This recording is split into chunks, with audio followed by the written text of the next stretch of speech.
Have you ever had this feeling like something wasn't right, but it's not bad enough to complain? Because I'm not sure if you've noticed this, but once you recognize something's wrong, it doesn't immediately solve the problem. You need to take action, and there's work involved, and lots of waiting. I had this feeling with my Fujifilm X-T3. At some point a couple months into using it, I went to use the joystick to move the focus point, and I realized it didn't recognize the left movement. It wasn't obvious straight away, but once I cottoned onto it, I couldn't unsee it. But I had to give it up for 3 months and have it shipped to Japan for repair, and the whole time I was missing it, I kept thinking, could I have just lived with the broken joystick and saved myself this agony of waiting? It's kind of like what happened with my Davinci Resolve Speed Editor.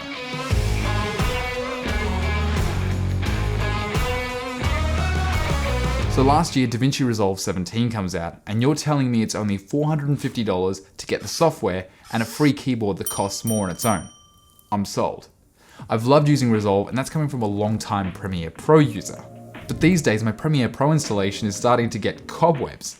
Originally, I kept Premiere Pro because of the After Effects and dynamic link integration. And don't get me wrong, I still think Adobe has its strength as a suite of programs, but what you can do inside Davinci Resolve, one program, is pretty insane. And the color features alone have me won over. It's just a more robust workflow. This speed editor is just the next evolution that's keeping me locked into this program. Honestly, learning to cut on a keyboard like this takes time. Once you have a bit of muscle memory, it just becomes so much more fun to edit. It's not even just about the efficiency because that takes time to develop too, but physically moving dials and switches connects you so much more with that process. However, my speed editor never quite worked, and here's why. Plugged in via a cable, I was living the dream of editing with this weighted dial and beautiful clicking sound of those keys. But I was told this thing was wireless, and I never quite got that experience. I connected it all up via Bluetooth, opened Resolve, and nothing.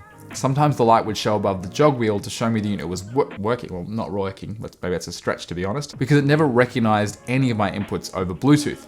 And so I did all the troubleshooting, factory reset the keyboard, which by the way you can find under the help menu and Resolve panels, but nothing worked. And I wasn't frustrated that it didn't work as intended. The cable was actually fine. But eventually I couldn't ignore it anymore. I started having flashbacks to my Fuji X-T3 situation. If I want to fix this, I'm going to lose this. It will take time to correspond with support, time to send it away, and time for it to come back. So the question is, can I live with a half-functioning keyboard? Because it still kind of worked. But in the end, I bit the bullet and sent it away. Well, actually, I drove it there because it was close to my house. But this time, within 3 days, they sent me a new one, and it was couriered to my house that same day. I just want to shout out New Magic, who handles the support for Blackmagic here in Melbourne, and for the amazing service and turnaround. In the end, they just sent me a whole new unit because obviously the previous one was faulty. So now it's the moment of truth. Will it connect?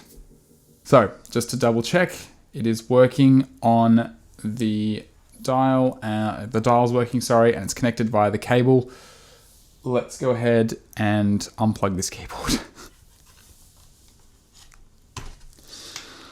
All right, I'm gonna go up to Help and Davinci Control Panel Setup. It says no Davinci Resolve panels found, but it's working. It's actually working. It's wireless. So today, prior to filming this video, I actually tested this speed editor out while cutting some footage. And while I was so excited to get this thing working via Bluetooth, it just wasn't great. Having used the cable for so long, the Bluetooth just felt laggy and delayed compared to the cable, especially moving the weighted dial.